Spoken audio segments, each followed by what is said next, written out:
একটা প্রবাদ আছে যাকে বলা হয় কাহাবত, লাথো কা ভূত বাতো নেই সমঝতে। অতএব যার লাথি মেরে লাথিতেই যে ভাষা বোঝে তাকে শুধুমাত্র কথায় আপনি বোঝাতে পারবেন না।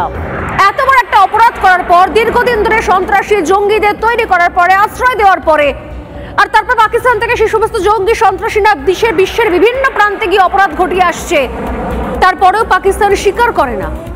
পাকিস্তানের ঘরে গিয়ে জঙ্গি ঘাঁটি ধ্বংস করে এলো ভারত, শুধুমাত্র জঙ্গি ঘাঁটি, না কোনো স্কুল কলেজ নয়, শুধুমাত্র জঙ্গি ঘাঁটি ধ্বংস করে এলো। আর তার প্রত্যুত্তরে পাকিস্তান কি করলো? কাপুরুষ পাকিস্তান কি করলো? ভারতের বিভিন্ন জায়গায়, বিভিন্ন শহর, সূত্রের খবর প্রায় 15টা শহর টার্গেট করেছিল পাকিস্তান, যে শহরে এসে তারা ড্রোন হামলা করত। পাকিস্তানের সবথেকে বড় প্ল্যান ছিল আজ। ইনফ্যাক্ট গতকাল মধ্যরাতে যখন আমরা সবাই ঘুমোচ্ছিলাম, এই সময় পাকিস্তান টার্গেট করেছিল কোনো সেনা ছাউনি নয়, সরাসরি শহর। কিন্তু সেই টার্গেট নষ্ট হয়ে গেল।